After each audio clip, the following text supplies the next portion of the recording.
Welcome to your 12-minute HR lesson. This one's a little bit of a special episode. At the moment, I have a large backlog. I have recordings for the next year.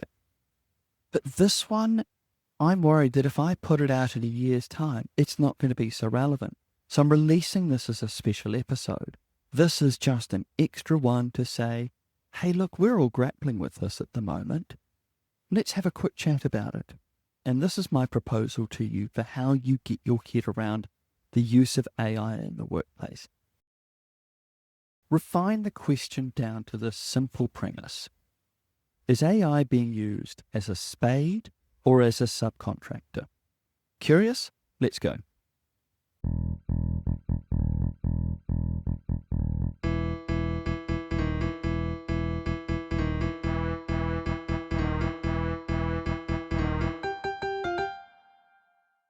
An interesting fact of podcasts, there are two audiences. There's the audiences who hear it straight away. The episode goes out, you listen to it, just released, there it is. But then there's the other audience, the audience who find it later, the audience who find it months, years down the track. You've probably figured out by now, I don't play in the first space. I don't play in the present. I like to keep all the content timeless, so not specific to a time. The one episode that I have done was on the Holidays Act reform, and even now that's starting to come out of date as the bill comes through, but I did try and make it for not so much the Holidays Act, but about Jurassic Park problem. You cannot create a system for perfect control of all of the variabilities. It's a whole separate episode. I'm not going to repeat it. You're welcome to go back and have a look if you're curious about it. But what I want to talk to you about today is something I cannot necessarily make it timeless. And I want to talk about the fact that it is potentially time-bound. What I want to talk to you about now is AI. Because AI is really interesting right now. Because right now we are all going through a collective learning curve. We are all figuring this out really quickly. In a year's time, hopefully, it'll all be figured out. Technology change catches us by surprise because it happens in the background with engineers, but it hits us suddenly and quickly. In the background, the engineers are developing this stuff. They're trying new different things. They're trying this, they're trying that. They're building different new technology. And most of us don't really notice. We don't really care until it starts to hit users. It starts to hit the market. All of this stuff is tinkered away and it's changed, and this is tried and that's tried, and then suddenly it turns up and there's mass adoption and it enters the public consciousness. But the public haven't gone on the journey. They've gone from there was nothing to suddenly there's a thing. If you're old enough like me, you can remember suddenly Facebook turning up and now suddenly everybody's on this thing, and you wonder how we ever didn't have this universal platform before. And suddenly Facebook is just part of everybody's life. We are all on a common communal platform. Before that, you start to talk into things like MySpace. There was a Reconnect Old Schoolmates website years ago, but these were just fractional precursors that anyone who was paying attention would see this as a moving and evolving area, but those are only people who are paying attention to their technology. To the rest of us, nothing, suddenly Facebook, suddenly platforms, and even though Facebook isn't the universal platform that it was before, it's only been replaced by other platforms.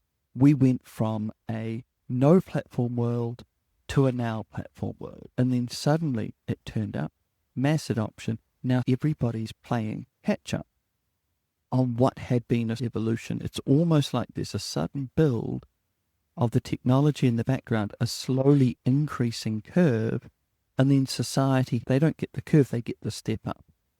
And the similar sort of thing has happened in the AI space, where even the term AI just didn't suddenly start with ChatGPT. There had been bots for a long period of time. And I do remember listening to people talk about the fact that we don't really know what these bots are doing anymore. There was a whole system of a 3-part process in which 3 different versions of the same bot would work. And a year prior to ChatGPT coming online, I can remember hearing and listening to people talk about the fact that we're not entirely sure what these bots are doing anymore because no one's writing to tell them what to do. They are self-directed. But what I'm talking to you about now is the step up that society makes. The step up that society goes, oh, well, I guess the world's different now. And it's suddenly having to learn and it's suddenly having to change. In the same way that it was hard to remember a pre-platform world before platforms came along, it was hard to remember what we did before we got smartphones, what we did before email addresses, what we did before telephones. We are now in that stage where society is struggling with a step change. So I'm not a tech guy. I'm not going to explain the technology to you. What I am going to talk to you and I'm going to help you deal with is the human side of adjusting to new technology, of how technology impacts how people work with each other. Now, I'm going to try this metaphor out. You might not get it. It might be a little bit strange. We're going to give it a crack. Imagine we need a hole. It's a pretty big hole. I need a guy to dig a hole, and I give him nothing. There's no technology. I just say, here's a patch of ground.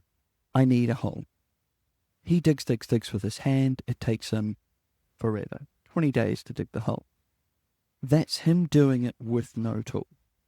Now, if we start to say, okay, well, we can introduce these tools. We can give him a trowel. We could give him a spade. We could give him a mechanical digger. And now with the introduction of tools, we go from 20 days to 10 days to 5 days to half a day as the technology is introduced. But that's a reduction in time, and that is still that person doing it. And the person is not just a robot. The person doing this digging is not just doing the digging. They are also making a series of decisions. There's other things that come with the process of being the guy who digs the hole. It's not just the manual process of moving earth from the ground and putting it in a pile. There's also the decision. There's also the responsibility. There's also the control. I'm not just paying for dirt to be somewhere else. I'm paying for the guy to be in charge of making sure the hole turns up. Now, that responsibility is still there, even if I give him tools. If I give the guy a spade, if I give the guy the digger, the manual part of the job changes, but the responsibility part doesn't change. So that's one scenario. That's the spade scenario. Now, that's acceptable to give a guy a spade to dig a hole. What's not acceptable is for our hypothetical guy to just get someone else to do it and then walk away, wiping his hands completely of it until such time as he needs to collect his check. Just say I say to this digger, okay, I need a hole.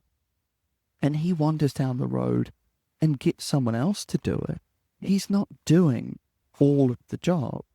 He's not doing the responsibility, the delegation, the decision-making. If he just gets someone else to do it and then wanders off and never comes back, except for the day he turns up and say, hey, look, he offered me $100. I'd like that $100, and he gives 50 of it to the guy that he got in to do it, we wouldn't be putting up with it.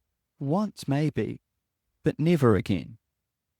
To my mind, at the moment, what we're dealing with in HR and in management everywhere is, to what extent is AI a tool, and to what extent is it a subcontractor? We are seeing this all the time in the workplace.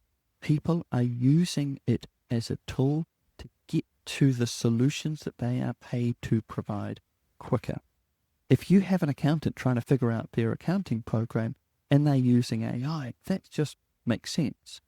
If you've got someone, they have to do a certain thing and they need information, instead of spending an hour gathering it, they ask for it to be summarized for them. That also makes sense. These are amazing tools. They are essentially dropping the shovel and getting themselves in a digger. They are saving so much time and effort by taking this far more comprehensive, far more sophisticated tool to get the job done.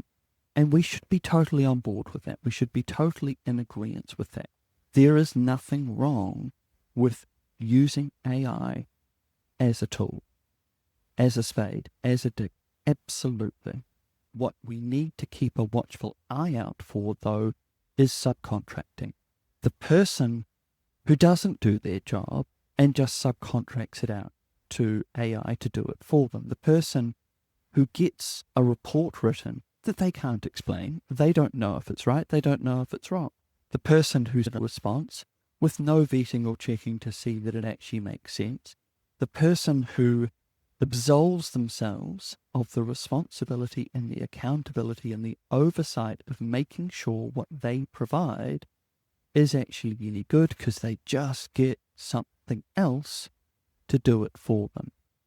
There's nothing wrong with using a spade, but when you get someone else to do your job for you, well, it simply begs the question, well, why are we giving you the money? Why are you clipping the ticket here?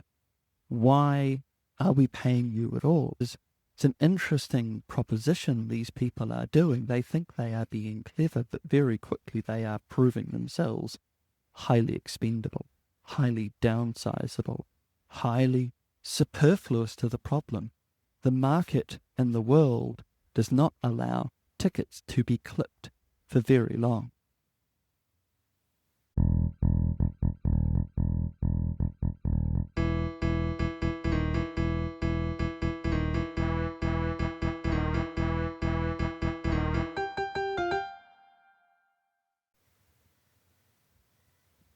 Thank you for listening. Hopefully that was useful. I'm literally recording this at 3:30 on a Friday afternoon for a quick release. See if you find it interesting. It's the type of thing we throw it out on Friday.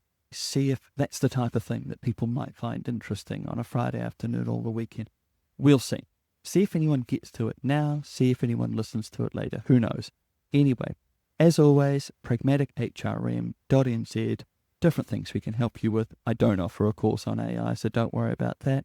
But have a look, see what we can do. If not, share us, like us, repost us, anything so that other people can get these ideas for free. Otherwise, see you next time.